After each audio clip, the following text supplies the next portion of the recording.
भरे सदन में योगी ने अल्लाह और राम पर क्या कहा, संभल। बहराइच सीएम योगी विधानसभा स्पीच। सीएम योगी ने विधानसभा में संभल से लेकर बहराइच के मुद्दे पर अपना पक्ष रखते हुए विपक्ष को निशाने पर लिया। इस दौरान उन्होंने खूब कटाक्ष किया। सुनिए पूरा बयान। उस समय जामा मस्जिद के कब्जे को लेकर के इसी बात का विवाद था। आप इस सच को धूल मत डालिए उस सच पे। और लखनऊ का शिया सुन्नी विवाद ये भारतीय जनता पार्टी की सरकार के समय ही समाप्त हुआ है। आप लोग तो लड़ाते थे, यहां पे शिया और सुन्नी को भी लड़ाते थे, क्योंकि आपकी तो शुरू से ही राजनीति थी बांटने की और फिर कटवाने की। और इसलिए हमने कहा कि न बटेंगे और न कटेंगे,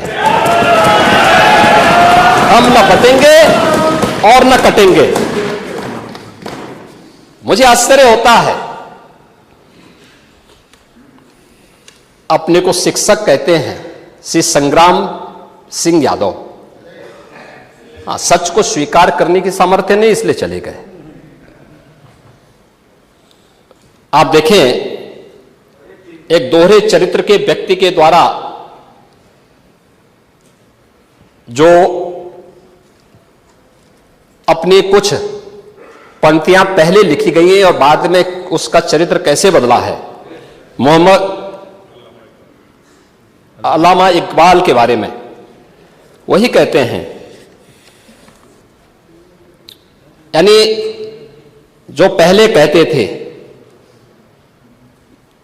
उन्होंने क्या बात कही थी बाद में, मुस्लिम हैं हम वतन हैं सारा जहां हमारा, चीन वो अरब हमारा हिंदुस्तान हमारा, तौहीद की अमानत सीनों में है हमारे, दुनिया के बुत कंदों में पहले वह घर खुदा का, तेगों के साये में हम पलकर जवा हुए हैं, मकरीब की वादियों में गूंजी अजा हमारी, बातिल में दबने वाले हे आसमां नहीं हम, हे गुलस्ता ये अब्दुल्लस वो दिन है याद तुझको, ये मौज ये दजला तू भी पहचानती है हमको, ये अर्ज ये पाग तेरी हुर्मत पे कट मरे हम, सालार ये कार्रवाई है मीर ये हिजाज अपना, इकबाल का तराना बाग ये दरा है गोया, मुस्लिम है हम वतन है सारा जहां हमारा। अब आप मुझे बताओ, क्या इकबाल को आप अपना आदर्श मानते हैं क्या? इस इकबाल को मानेंगे क्या? वो अपने को पेशे से शिक्षक कहते हैं।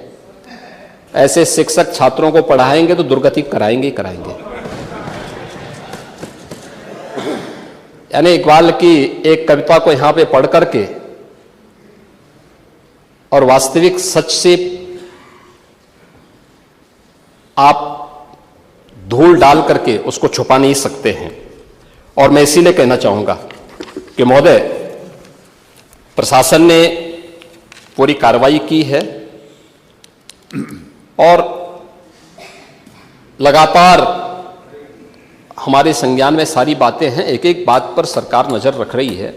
25 करोड़ की आबादी का प्रदेश है और 25 करोड़ की आबादी के प्रदेश में पिछले 7.5 वर्ष के दौरान सभी पर्व और त्योहार शांतिपूर्ण तरीके से संपन्न हुए हैं।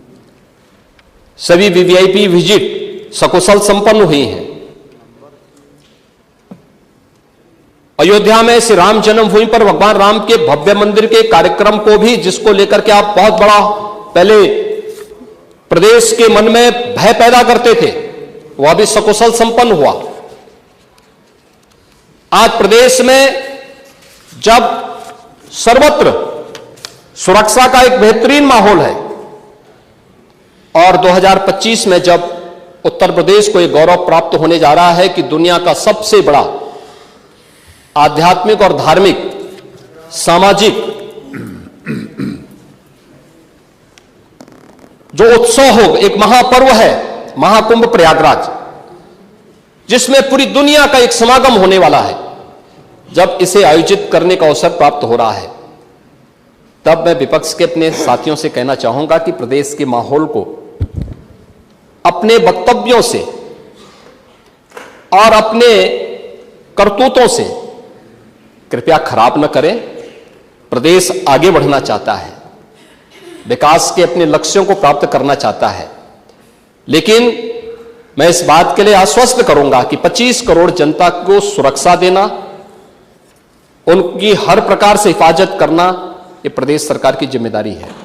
लेकिन अराजकता, पत्थरबाजी और किसी भी इस प्रकार के आदेश के खिलाफ जो माननीय न्यायालय ने आदेश किया है, उसके बाद भी कोई कानून को अपने हाथों में लेकर के कानून को ठेंगा दिखाने का प्रयास करेगा तो सरकार उससे सख्ती से निपटने का काम भी करेगी। और वही सख्ती वहां पर आवश्यक है जहां पर लोगों ने माहौल खराब करने का प्रयास किया है। एक भी निर्दोष नहीं जाएगा। जितने भी विजुअल्स होंगे उसके वीडियो फुटेज हैं, गोली चलाते हुए, कट्टा लहराते हुए, तलाशी के दौरान पत्थरबाजी करते हुए, घरों के छतों के ऊपर जो पत्थर रखे गए हैं, ये सारी विजुअल्स हमारे पास हैं और उसके अनुरूप ही कार्रवाई होगी। हां, ये जरूर आश्वस्त करते हैं कोई निर्दोष के खिलाफ कोई कार्रवाई नहीं होने वाली, अब तक नहीं हुई है, आगे भी नहीं होगी। लेकिन कोई दोषी होगा उसको कोई बचा भी नहीं पाएगा।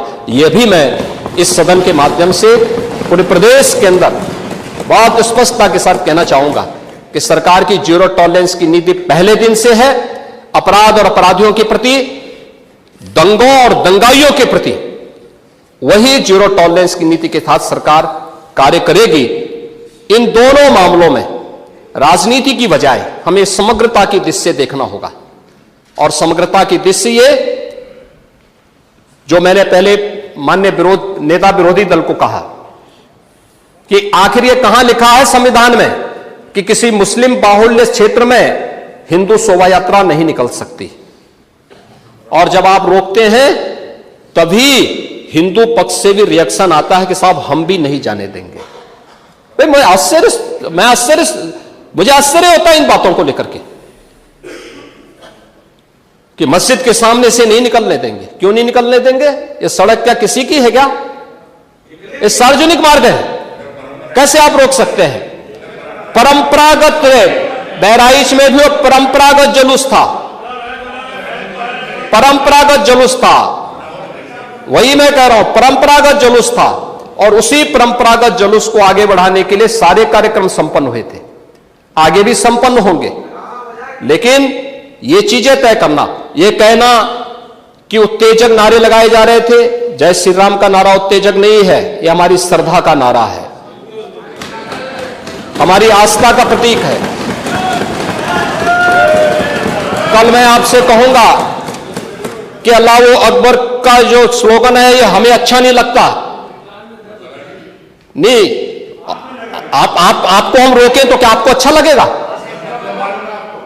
नहीं, आपको नहीं, मुझे मतलब होने की आवश्यकता ही नहीं, मुझे आवश्यकता ही नहीं इसकी, नहीं, मुझे इसकी आवश्यकता ही नहीं है, मुझे इसकी आवश्यकता ही नहीं, क्योंकि मेरी तो विरासत इतनी लंबी चौड़ी है, इतनी प्राचीन है कि मैं उस परंपरा को ही लेकर के चले जाऊं। मैं जय श्री राम का नारा, हर हर महादेव का नारा और राधे राधे, राधे राधे के संबोधन से ही अपना पूरा जीवन काट सकता हूं।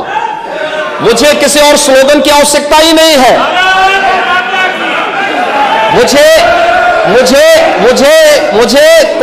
कोई अन्य नारे की आवश्यकता ही नहीं है, कोई संबोधन की आवश्यकता नहीं। लेकिन मैं आपसे कहना चाहता हूं, कल कोई आपसे कहेगा, कोई हिंदू भी ये कहेगा कि साहब हमें भी परेशानी है, आप लोग मत बोलिए, क्या आपको अच्छा लगेगा?